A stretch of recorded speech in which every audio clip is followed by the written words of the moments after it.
Hello everyone, कैसे हैं आप सभी। उम्मीद करता हूं सभी स्वस्थ होंगे, ठीक होंगे, आपकी पढ़ाई भी सुचारू रूप से चल रही होगी। प्यारे बच्चों, हिंदी व्याकरण का जो हिंदी नंबर 1 सीरीज हम लोगों की चल रही है, जिसमें पार्ट 1 हम लोगों ने पढ़ लिया था। जो हमारा टारगेट है, यदि हमें 200 में 200 नंबर चाहिए अब की बार सीयूटी 2024 के एग्जाम में हिंदी लैंग्वेज में, तो प्यारे बच्चों आप लोगों को समय समय पर ये जो भी कक्षाएं चल रही हैं हमारी, आप लोग समय समय पर देखेंगे तो आप लोग गारंटी से आप लोग 200 में 200 नंबर प्राप्त कर सकते हैं। तो कल हम लोगों ने पढ़ लिया था पार्ट फर्स्ट में, क्या पढ़ा?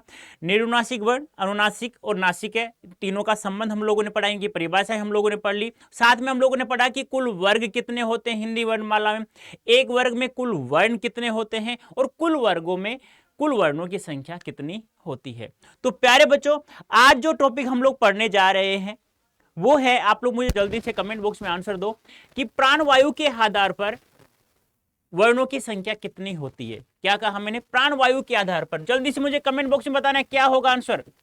हाँ, प्राणवायु के आधार पर, यानी श्वास वायु बोल दो, प्राणवायु बोल दो, बात एक ही है। प्राणवायु के आधार पर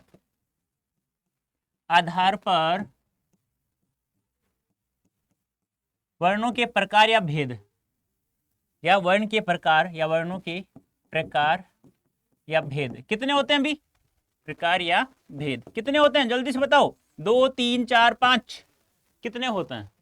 बता सकते हैं तो प्यारे बच्चों कितने होते हैं? 2। कौन कौन सा? नंबर 1 होता है अल्पप्राण और नंबर 2 होता है महाप्राण। अब क्या होता है अल्पप्राण, क्या होता है महाप्राण? आप लोग कैसे याद रखते हैं इन्हें? बहुत सारे बच्चे रटते हैं कि किसी वर्ग का पहला दूसरा अल्पप्राण या 2, 3, 4, 5 महाप्राण, ऐसे ही आप लोग घोष और घोष को भी पढ़ लेते हो। लेकिन एग्जाम में क्या होता है, जब एक सवाल नहीं आता है ना, हम लोग 6 महीने तैयारी करते हैं, अच्छे से पढ़ाई करते हैं ना, जो पहला सवाल ही नहीं आता है ना एग्जाम में, तो हमारा दिमाग भी खराब हो जाता है, फिर रटा हुआ हम लोग भूल जाते हैं। तो हिंदी व्याकरण को रटना नहीं है, केवल समझना है। ठीक है, तो जल्दी से मुझे बताइए कि अल्पप्राण किसे कहते हैं, महाप्राण किसे कहते हैं। उससे पहले मैं आप लोगों से पूछूं कि आप लोगों को याद है? यदि हिंदी वर्णमाला याद है तो आप लोगों को आराम से समझ सकते हैं, तो बताइए जल्दी से, याद है क्या? बताइए।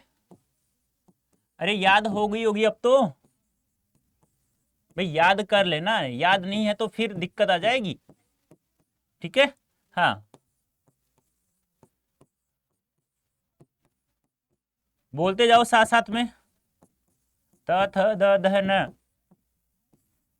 प फ ब भ म, य र ल व श। ये क्रम ध्यान रखना है तीनों श का। ठीक है, अब देखो यहां पे हम लोग बात करते हैं पहले कि अल्पप्राण क्या होता है, महाप्राण क्या होता है। ध्यान समझना। देखो हम इसके 2 टुकड़े कर लेते हैं, अल्प और प्राण। अल्प यानी क्या होता है? कम, सभी को पता है। और प्राण यानी क्या होता है? प्राण वायु या श्वास वायु बोल दो, प्राण वायु बोल दो, बात एक ही है। ठीक है, तो जिन वर्णों का उच्चारण करते समय कम प्राणवायु लगे, समझ में आया? जिन वर्णों का उच्चारण करते समय कम प्राणवायु लगे, तो एक बार बताइए मुझे, जब कम प्राणवायु लग रही है, ध्यान सुनना, जब कम प्राणवायु लग रही है तो कम समय लगेगा नहीं लगेगा?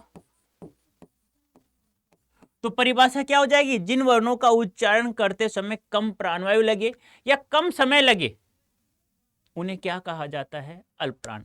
ऐसे ही 2 टुकड़े कर लो इनको, महा और प्राण। महा यानी क्या होता है? ज्यादा या अधिक, अधिक या ज्यादा।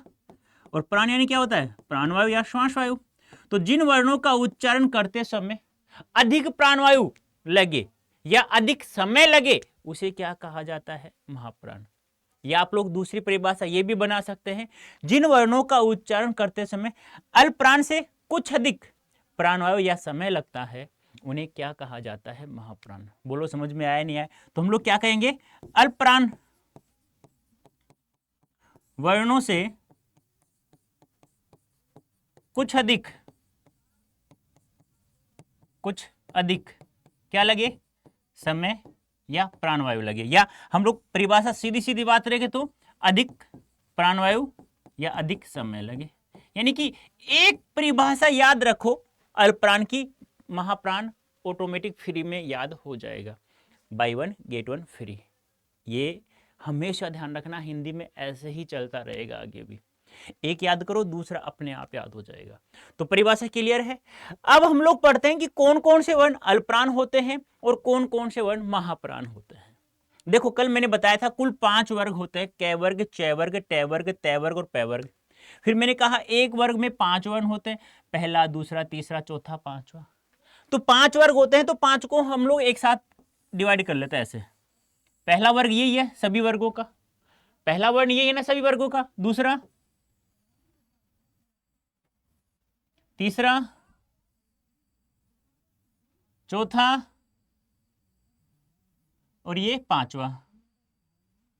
ये तो हमने डिवाइड कैसे कर दिया, वर्गों को। अब नीचे और भी कुछ बचे हुए हैं, 4 ऊपर है फिर 4 नीचे, तो इनको भी 4 4 का, इनका 4 4 का जोड़ा बना दो। जैसे हमने 5 5 का जोड़ा बनाया ना, ऐसे ऐसे इनका 4 4 का बना दो। ये लो, बोलो बनाया नहीं बनाया?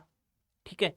अब आप लोग कैसे याद करते थे कि अल्पप्राण वर्ण कौन कौन से होते हैं, महाप्राण कौन कौन से होते हैं? तो बहुत सारे बच्चे कैसे याद रखते हैं, किसी वर्ग का पहला और दूसरा अल्पप्राण, और किसी वर्ग का दूसरा, तीसरा, चौथा और पांचवा महाप्राण, और ये वैसे ऐसे कुछ रटते हैं बच्चे, लेकिन रटना नहीं है, मैंने बताया ना। अब आप लोगों को कुछ नहीं करना, आप लोगों को आंख बंद करके पहले लिखना है ए, फिर लिखना है मैं, फिर लिखना है ए, फिर लिखना है मैं, और फिर लिखना है ए। ए का अर्थ क्या होता है, अल्पप्राण, और मैं का क्या होता है, महाप्राण।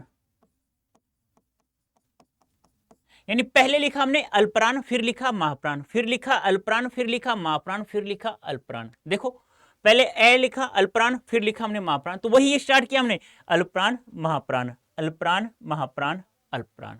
याद हो गया? अब आपसे पूछे किसी वर्ग का तीसरा वर्ण कहलाता है, तीसरा वर्ण, किसी वर्ग का तीसरा वर्ण, अल्पप्राण महाप्राण अल्पप्राण, अल्पप्राण हो गया, अल्पप्राण महाप्राण अल्पप्राण। सॉरी, किसी वर्ग का पांचवा वर्ण कहलाता है अल्पप्राण। ये तो हो गए इनकी बात। अब नीचे 4 4 और बचे हैं, तो पहले हमने क्या लिखा, अल्पप्राण, तो यहां ए और यहां मैं, यानी पहले अल्पप्राण और फिर महाप्राण। तो किसी वर्ग का अल्पप्राण कौन कौन सा होता है, पहला, तीसरा और पांचवा, और यह र ल व। बोलो याद हुआ नहीं हुआ?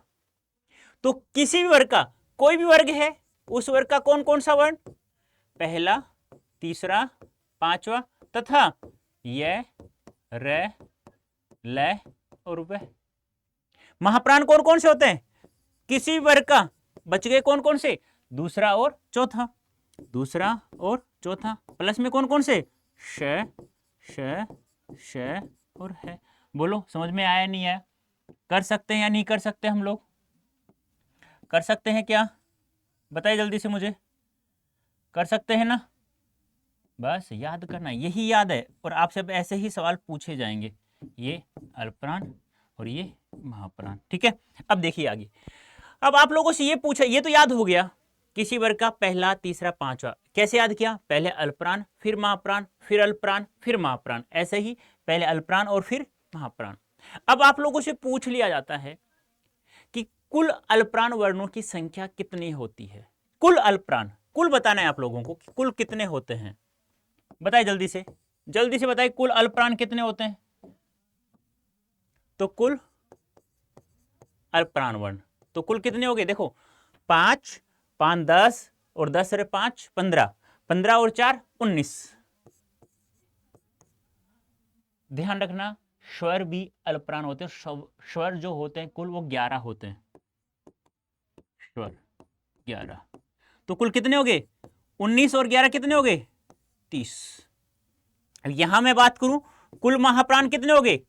अब देखो ध्यान से एक चीज ध्यान रखना, जब हम लोगों को पता चला कि हिंदी भाषा है हमारी, देवनागरी लिपि का प्रयोग किया जाता है हिंदी भाषा को लिखने में, ठीक है, उस समय जब हम लोग बात करें हिंदी, हिंदी आई थी तो उस समय 11 स्वर लिए गए थे, 33 व्यंजन लिए गए थे।